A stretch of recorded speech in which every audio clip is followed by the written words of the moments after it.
नमस्कार, मैं हूं आमिल बेग। आप देख रहे हैं सिटी बुलेटिन न्यूज़। पेश हैं आज के प्रमुख समाचार।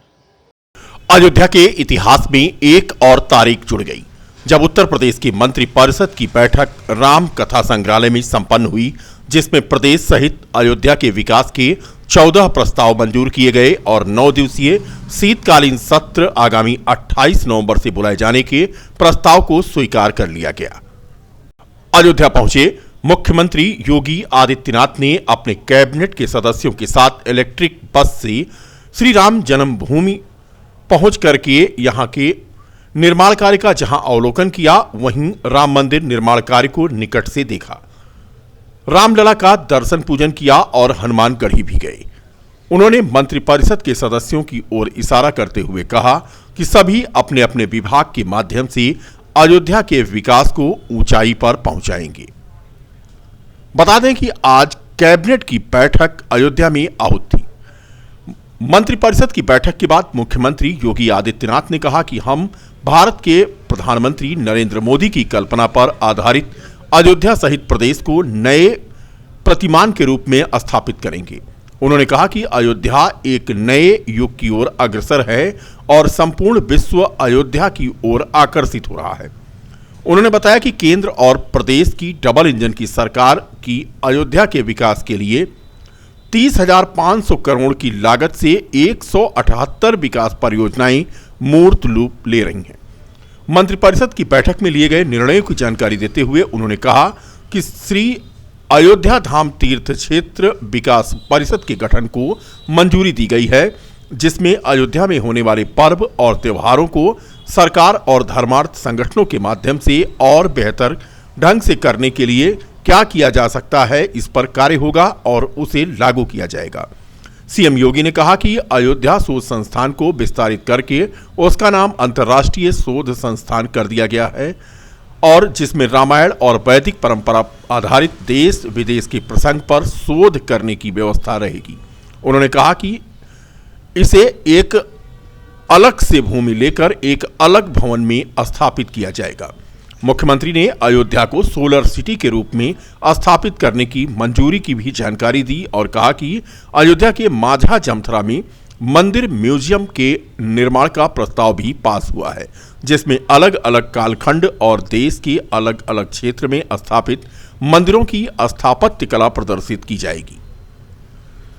मुख्यमंत्री ने जानकारी दी कि उत्तर प्रदेश में पहली बार अंतर्देशीय जल मार्ग प्राधिकरण का गठन किया गया है, जो प्रदेश के 12 नदियों के जल प्रवाह पर मार्ग स्थापित करेगी, जिससे स्थानीय लोगों के रोजगार को बढ़ावा मिलेगा। आज अयोध्या की तरफ आकर्षित हो रही है और इस बीच से आज उत्तर प्रदेश कैबिनेट का राम जन्मभूमि में दर्शन करना, श्री रामलला के भव्य मंदिर निर्माण के कार्यों को वहां नजदीक से अवलोकन करना और उसके उपरांत श्री राम संग्रहालय में उत्तर प्रदेश कैबिनेट की बैठक प्रारंभ हुई। कैबिनेट में कुल 14 प्रस्ताव आए। इन 14 महत्वपूर्ण प्रस्तावों में जो प्रस्ताव थे, सबसे पहला प्रस्ताव था उत्तर प्रदेश के अंदर पहली बार इनलैंड वाटरवे अथॉरिटी का गठन, यानी उत्तर प्रदेश अंतर्देशीय राजमार्ग प्राधिकरण के गठन का एक प्रस्ताव है। हम सब जानते हैं कि उत्तर प्रदेश के बारे में ये कहा जाता था कि उत्तर प्रदेश एक लैंडलॉक्ड स्टेट है। दुनिया के अंदर भी और देश के अंदर भी उन देशों ने प्रगति की जिनके पास जितना बेहतर जल मार्ग है। देश के अंदर भी वे राज्य आगे बढ़ गए थे क्योंकि उनके पास एक्सपोर्ट की सस्ती सुविधा थी, जिनके पास जल मार्ग था। हम सब आभारी हैं प्रधानमंत्री मोदी जी के कि उन्होंने देश का पहला इनलैंड वाटरवे वाराणसी से हल्दिया के बीच में प्रारंभ किया और आज सफलतापूर्वक संचालित हो रहा है। पिछली बार हम लोगों ने देखा था कि 13 जनवरी को दुनिया का सबसे लंबा क्रूज वाराणसी से डिब्रूगढ़ के बीच में भी प्रधानमंत्री जी ने फ्लैग ऑफ किया था। Inland waterway authority Uttar Pradesh में जल यातायात को बढ़ावा देने,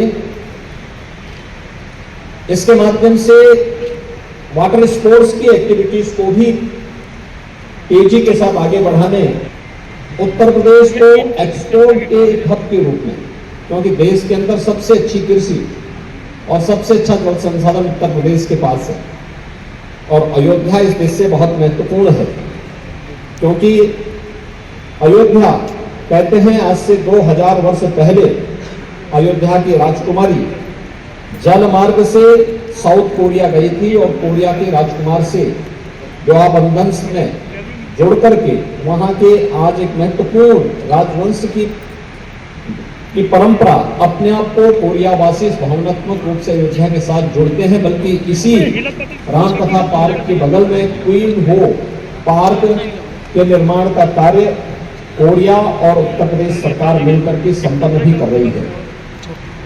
इस दृष्टि से अयोध्या में यूपी उत्तर प्रदेश के अंदर जो हमारी महत्वपूर्ण लगभग 12 के आसपास नदियां ऐसी हैं जो जल यातायात के लिए बहुत मायने रखती हैं, जैसे गंगा जी में, ऐसे यमुना, सरयू जी में, राप्ती में, गोमती है। इन सभी नदियों में ये सुविधाएं उपलब्ध की जा सकती हैं। इसके लिए अथॉरिटी भारत सरकार के साथ मिलकर के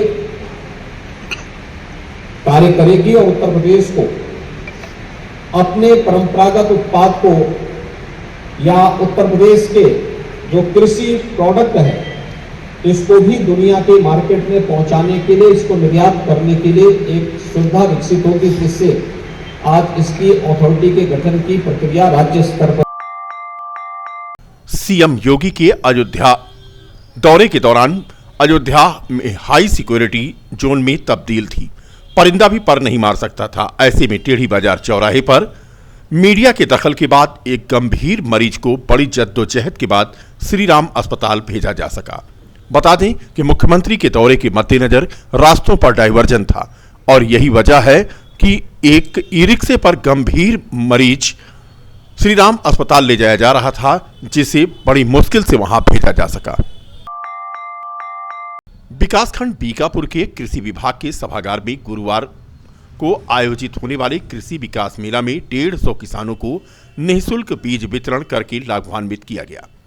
कृषि सूचना तंत्र के सुदृढ़ीकरण एवं कृषक जागरूकता कार्यक्रम योजना के अंतर्गत निःशुल्क बीज वितरण कार्यक्रम में मुख्य रूप से क्षेत्रीय विधायक डॉक्टर अमित सिंह चौहान, ब्लॉक प्रमुख बीकापुर दिनेश वर्मा, नगर पंचायत अध्यक्ष राकेश पांडे राणा, प्रधान संघ के ब्लॉक अध्यक्ष विशाल सिंह और दूर दराज से आए यहां पर किसान मौजूद थे, जिन्हें दिवाली का तोहफा दिया गया। बिहार के मुख्यमंत्री नीतीश कुमार द्वारा महिलाओं पर की गई टिप्पणी को लेकर भाजपा की जिला शोध प्रमुख अवध क्षेत्र मधु पाठक के नेतृत्व में अयोध्या के मसीनिया चौराहा मौसीवाला पर उनका पुतला फूंककर विरोध जताया गया। मधु पाठक ने नीतीश कुमार से इस्तीफा देने की मांग की। दिन में सरकार अयोध्या में थी और अयोध्या के विकास के लिए तमाम योजनाओं को मंजूरी मिल रही थी, लेकिन जैसे ही शाम ढली, तस्वीरें जो आई हैं उन्हें देखकर आप हैरान नहीं होंगे, क्योंकि ऐसी तस्वीर जिससे रोज आप दो चार होते हैं। यह तस्वीर है देवकाली मार्ग की। भीषण जाम लगा हुआ था, लेकिन यह जाम कोई नया नहीं है। पिछले एक पखवाड़े से अयोध्या की सभी प्रमुख मार्गों पर शाम होते ही जाम लग जाता है। घंटों लोग परेशान होते हैं, लेकिन अब उनकी यह आदत बन गई है।